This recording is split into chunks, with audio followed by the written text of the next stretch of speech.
We are back with another episode of the Market Millennials podcast. Today, I have Ashley Brock here, and we're going to talk a little bit about messaging. And she has a framework that she has that is specific to what she does for a living, and we're going to dive into it. But I'm going to let Ashley just talk about a little bit who she is and how she got into marketing. Yeah. So I'm so happy to be here. So my name is Ashley Brock. I am the founder of the Paid Ads Academy. And basically we teach entrepreneurs to do their own advertising. So I actually worked in four ad agencies for over a decade, spent $200 million on ads. And now we've grown from 0 to nearly 8 figures in less than 3 years. So it's been such a journey. And one of the things that I feel like has led us there is our messaging and like how so many people can run ads and do advertising, but when you're not specific about what makes you different, it's really hard for people to gain traction. So that's what we're going to talk about. And I think the key word you have is Rainmaker. Could you go into like what Rainmaker means? And I totally agree on this side of, I think a lot of people know how to run ads kind of well, but they get lost in who they are, their positioning, how they're going to show up. One word could change a whole ad. So let's dive into this Rainmaker messaging framework. Yeah. So the definition and actually like everything that we built our brand on is about Rainmakers. So I'll explain Rainmaker, then we can jump into the like each letter. But basically, a Rainmaker is someone who has an unusual level of skill that brings an unprecedented amount of revenue to a company. And as you know, marketing and advertising is one of the things that can speed up results more than anything else. And it can also be such a place where people spend money and don't get a return when they don't have good advertising or good marketing. And I think people can have great offers, but if they don't communicate their offer in a valuable way, then people don't even know and they'll never buy.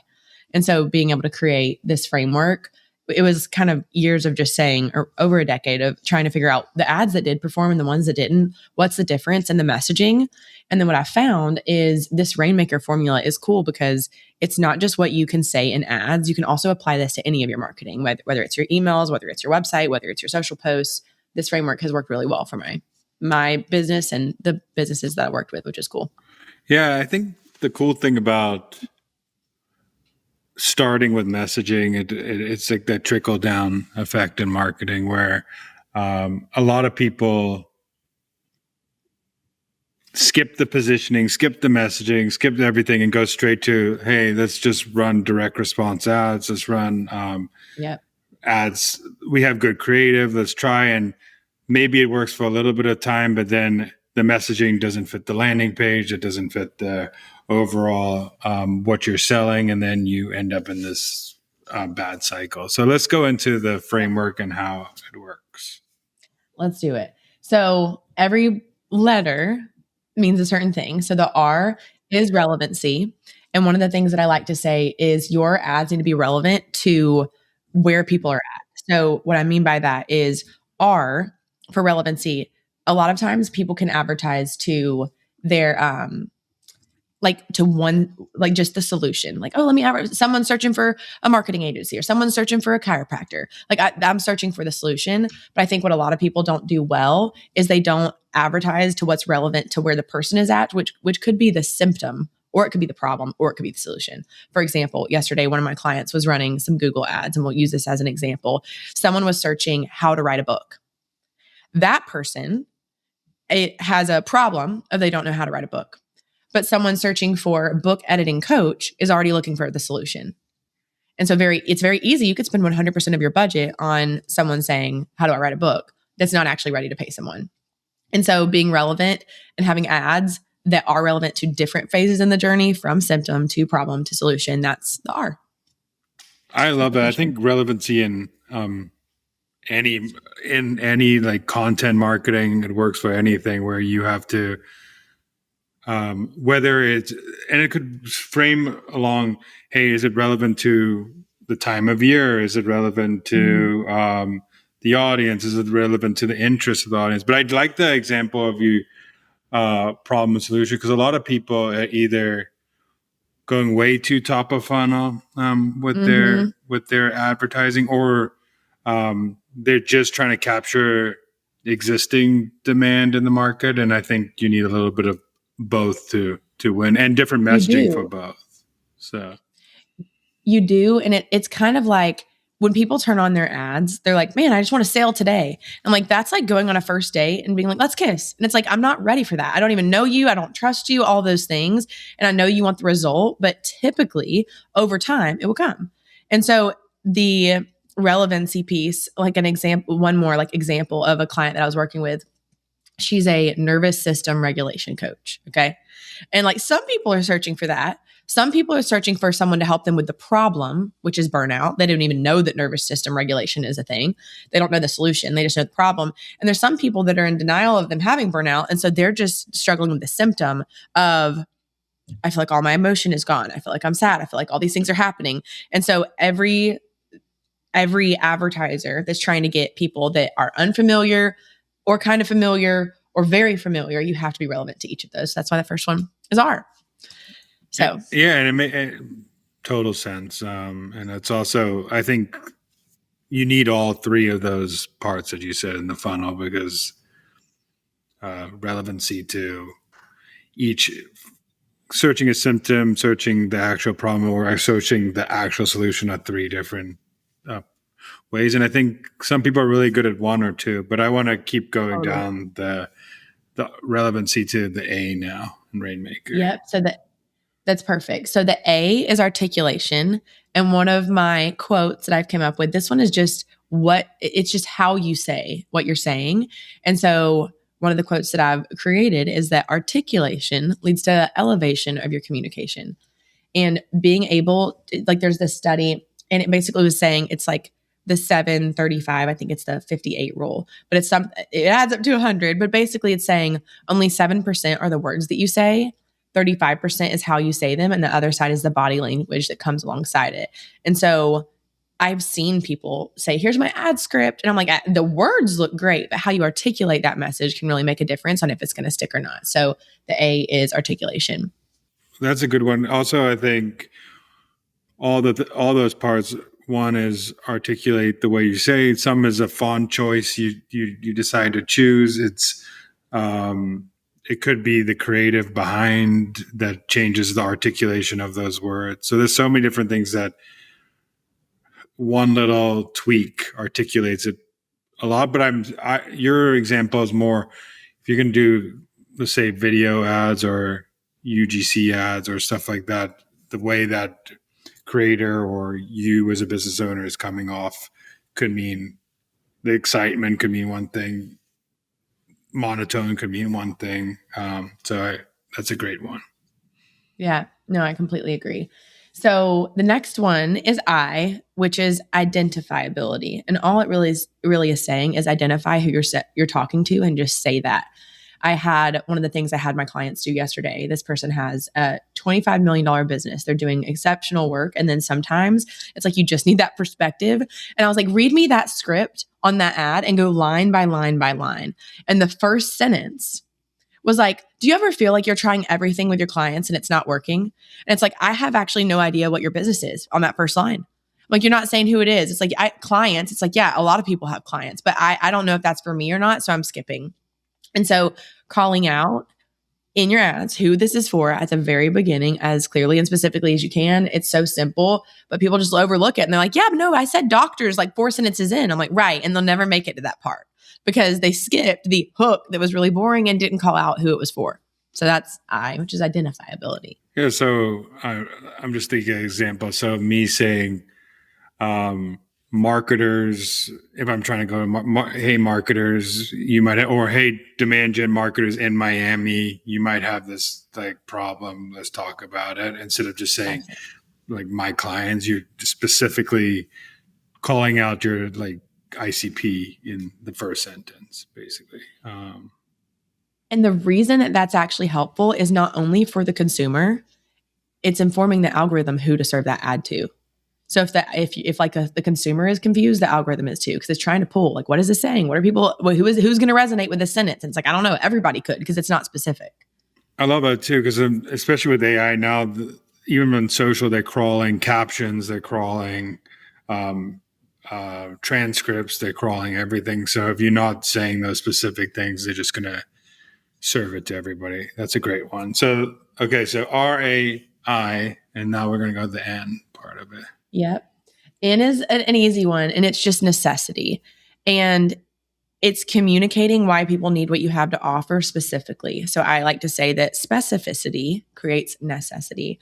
And so it's very easy for anyone who's advertising anything to be like, I know why people should use this company. I know that obviously you can use this product for all of these 3 reasons.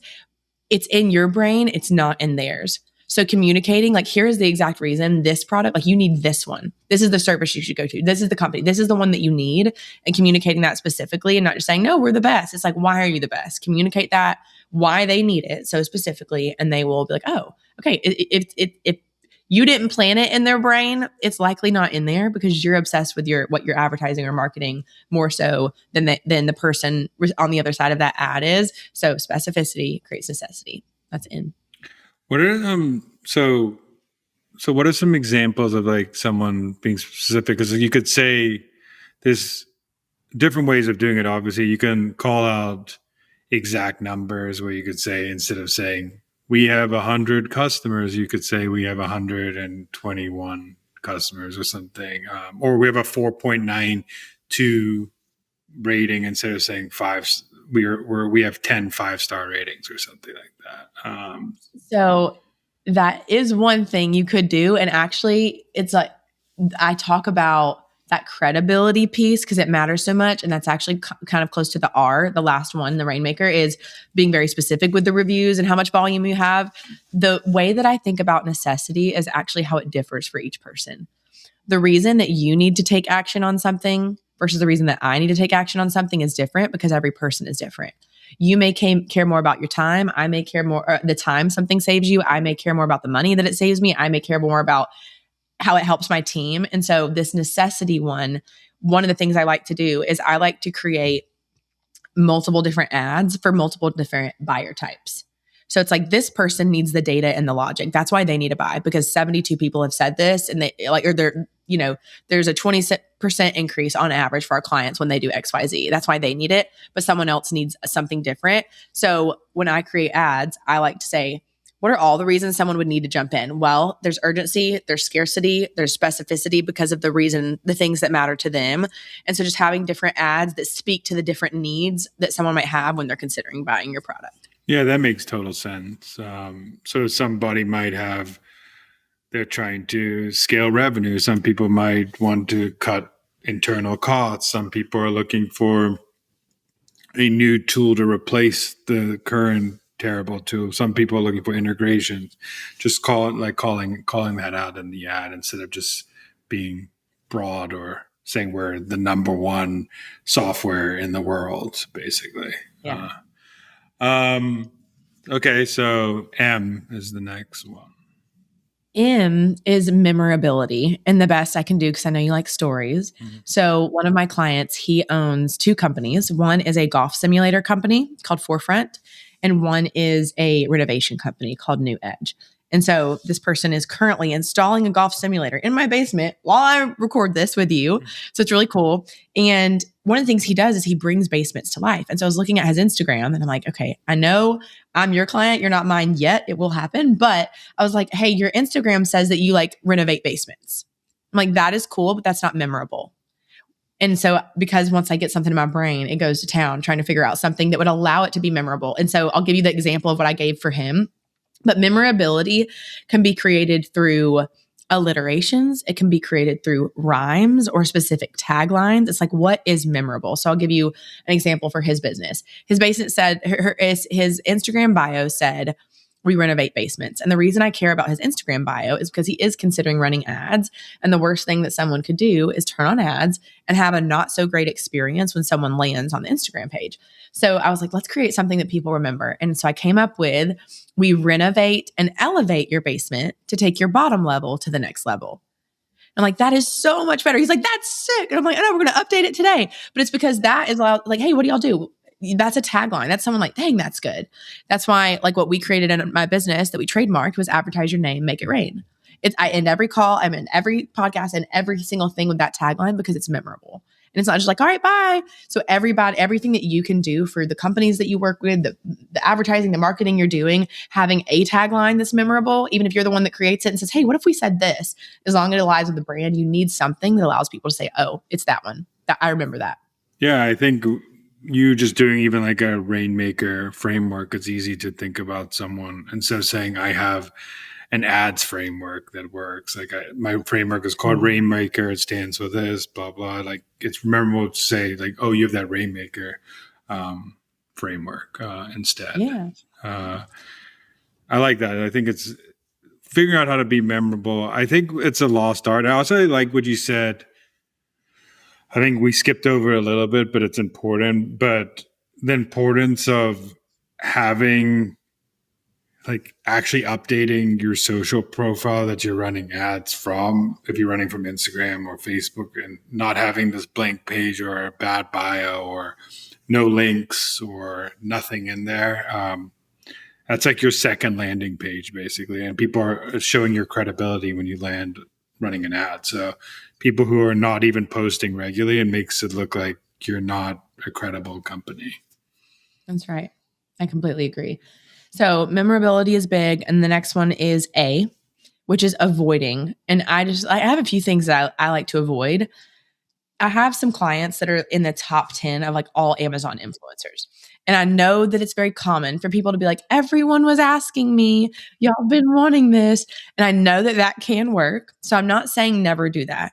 But what I am saying is in your ads, if you're advertising, like, let's say it's B2B, let's say if it's service-based, whatever it is, avoid saying me, my, and I so much more prefer just when you run an ad saying, hey, are you, because there's only one person watching the ad, and just saying, hey, instead of saying, hey, I know y'all might be looking for someone to come into your business and create this automation. It's like, hey, are you struggling with getting the systems to talk to each other? Do you envision this day where you have everything, you walk in and it's all, I mean, there's a way that you can frame it so that you're just saying you. So one of the things that but just because it's a connection thing. Humans buy from humans. And so as much as you can do to connect by looking into the eye of the camera, not at the screen where you see you, but like looking into the eye of the camera, saying you, number one, it creates connection. The other thing I like for people to avoid, and this happens in advertising and marketing all the time. In fact, I bet when I say it today, you'll find somewhere that you can be like, oh, yep, saw them do that. And it's where people say their product or their service before they say, or they say their product and service first, and then they say what comes on the other side of that. So for instance, someone will say, hey, when you enroll in our program, you'll get X, Y, and Z, versus flipping it and saying, here's the payoff, and that's created through our program. So it's like, hey, do you want to have utter like freedom and time back in your team? Do you want to get applications of the right candidates every single day? That's exactly what's possible when you enroll in our employee automation software. So it's just flipping, not what you do and then what they get, but what they get and then what you do in that order. So the main thing to avoid is being me, I, and flipping it to who you're talking to, using you, using words that are speaking to. I think that's also a good lesson to every ad should be speaking to one person. And the way you said that only one person, that one person's watching that ad at the one time, you're not speaking to nobody. There's not a room of people sitting and being like, I love this ad. It's only if you're maybe at a Super Bowl party, maybe, but on like a social channel, that's not happening. So I like the way you said that. That's exactly right. It's very rare that everybody's watching the ad like a movie. So just speak to the person who's the decision maker. So that is the things I like to avoid. So K is knowledge. And so the saying I have for knowledge is that lingo is bingo. And here's a story to explain that one. So one of my clients is a speech language pathologist.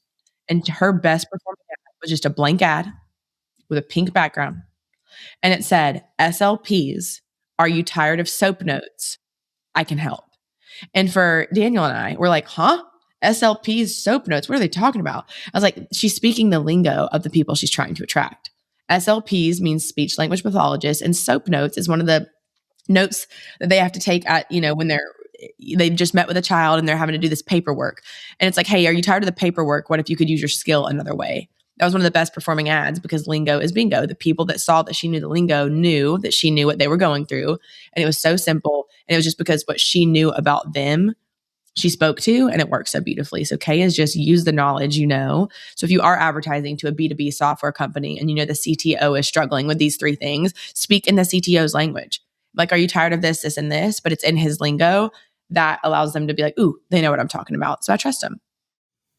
I think that's super important because the CEO of the company I work for also always says, like, in your content, just say CAC, because if you need to spell it out, that person doesn't, you're talking to the wrong type of audience. Sometimes you can spell it out, but at least like say CAC, cost of customer acquisition costs. Like you could say CAC, customer acquisition costs, just so people who might not know it, but spell out those lingo so people want to know that you are the expert of things and you're credible. And if you don't talk the talk, you're not gonna. People will be like, "Hey, that's not a expert marketer. That's not an expert plumber. That's not an expert." So that's 100% a great one. Like show your knowledge in your ads.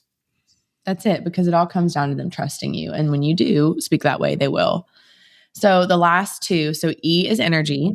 And there are days that some of my clients will send me ads. One of my clients, he's a therapist. He has 22 therapists in his practice.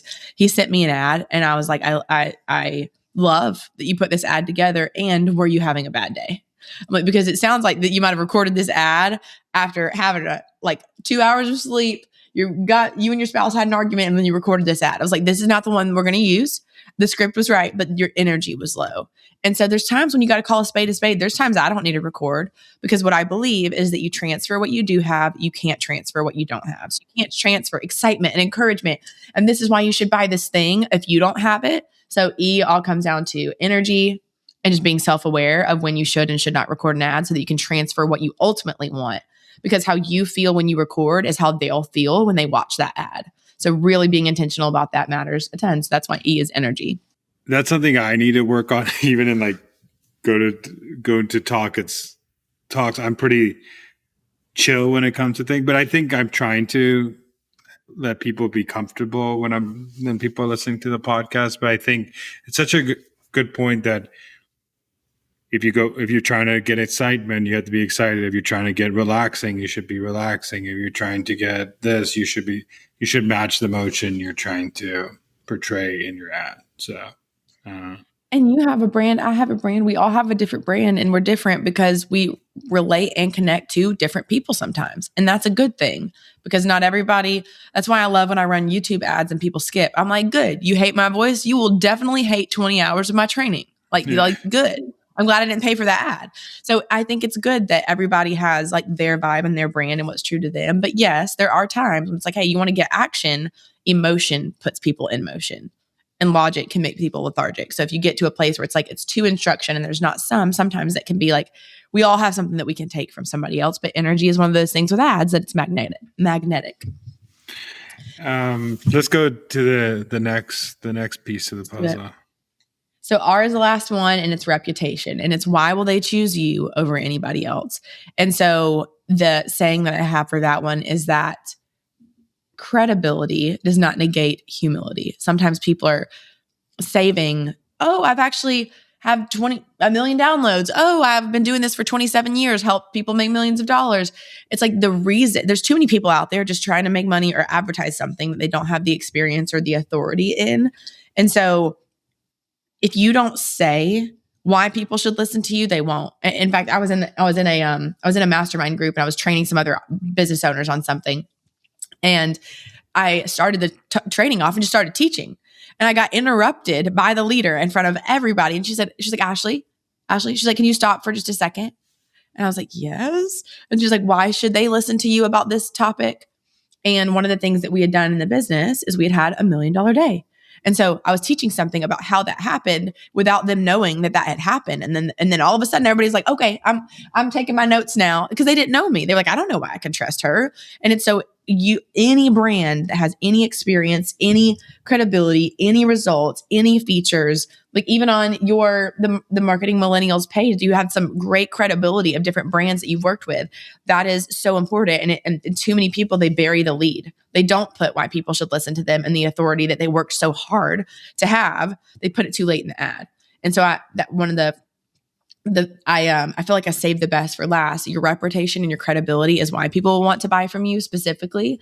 So just making sure that that's there, because I think one of the things I say often is authority can lead to profitability, because it shows why people can trust you, because it all comes down to trust. Where are some places you can add them? Because I feel like you could add it like as a little on the bottom of the screen saying Ashley Brock like scales 8 to 9 figure businesses as just like a title on the screen. You could like, where are some places in that?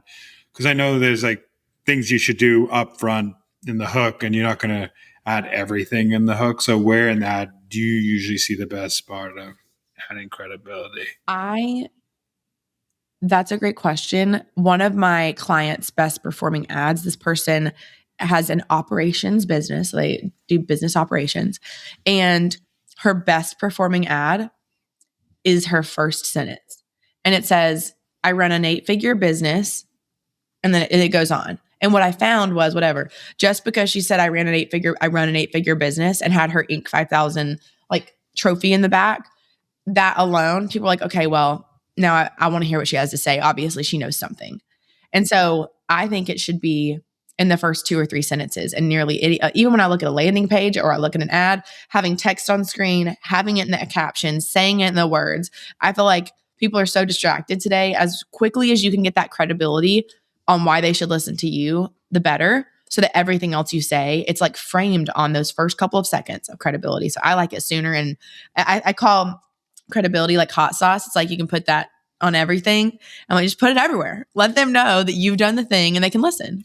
I agree. I think the underrated ones that you said too is having something in the background that shows that, like, if you selling to Shopify, show that you've like have a million order company from whatever you scale to 1 million orders. If you can add the caption, show different ways that you are credible. Also, that you don't have to say it. So there's multiple ways. You can also add at the bottom say we have this many 1,455 5-star reviews, whatever.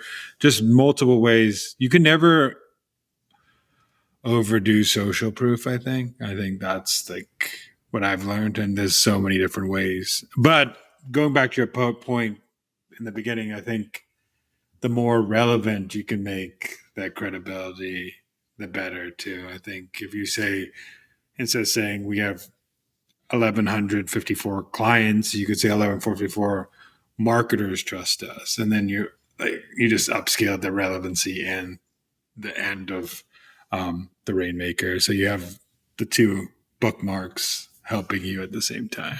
So you do, and actually, one of the strategies that relates to what you just said is one of my clients. He's a speaker, and he has different relevant credibility based on what people are searching for. So if someone's searching for a tech speaker, he has all these tech companies as spoke at, Google. And if he has someone searching for a real estate speaker, he's like, oops, spoke at Remax, spoke at this. So it's relevant, and it's his reputation, it's the credibility married, specified based on the type of speaker. And it's a duplicate page. He's duplicated the page 10 times.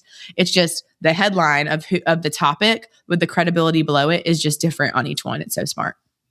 Yeah, and I think it's also a good test. I feel like even tests should be so small that you could tell, like, okay, that line of credibility did that. I feel like when people are testing ads, you're running split tests of 2 different things. You should just change one aspect and see, like, I added like the Shopify $1 million orders in the back versus this one doesn't have it. Let's see if that did anything. I added this credibility versus that credibility. I added this relevancy versus this relevancy. All those tests should be done in a little silo so you can actually know what's upticking those ads. I agree. Last question I have for you is, and I ask everybody on this podcast, but what's a marketing hill you would die on? I would die on the hill that advertising is a learnable skill and marketing is a learnable skill. Yeah, I think so often. Listen, I love the advertising agency I worked at, and I know you and so many people have agencies, and they are wonderful. I think it's just an asset for anyone and everyone to understand different aspects of marketing, which I think is so cool about this podcast because people are learning different aspects of marketing every single day. And so I will die on the hill that it's something that you can learn and that anybody can learn, and that it's worth anybody learning. Like if a doctor is listening to this podcast, in my opinion, that's a smart move, because even a doctor needs to have patience. And so being able to have them become findable, that is the most important thing. So it's the hill I die on. Even learning it, as my mom always used to say to me, that do the job of what you're doing first, and then hire someone, so you know that, okay, if they're doing marketing, are they doing marketing wrong or not? Or are they doing logistics? Are they doing it right? So learn at least like high level that this is what you need as a business. Even if you're not going to be super skilled on that, know that, like, learn the framework, because you should know that your ads need this, so you can call it out if someone isn't doing something like that. It just will help you. And I feel like every interaction is marketing. So whether you're doing your personal brand is marketing, your business is marketing, everything. So I think it's just like a learnable skill, but also an important skill that even if you learn a little bit of it for your personal brand, a little bit of for your business, or a little bit for, it goes a long way. So I totally agree. Lastly, where could people find what you're doing in your academy and things you're doing like that? Yeah. So Instagram is ads with Ashley. My party trick is when I walk up to people, I'm like, type in ads, ADS. And it's almost always me. Watch you go and like I'm do it. doing And it you're right like, I can't now on the find you. call. Let's Oh see. God. Drum roll. Drum roll. Okay. It's loading. There we go. Ads with Ashley. Yes. She's up. Yeah. Yes. That's my party trick. So ads with Ashley. And I have my just ads training. I have a 5-day class that I do just about every month. And it's just teaching about ads. It's really cool. Well, thank you so much for sharing your framework. I think it's specific and simple enough that people can, if they apply 1 or 2 or 3, they could change something about their ads today that should be able to help them. So thank you so much for coming on and sharing. I'm so glad. I loved it so much. Thank you for having me.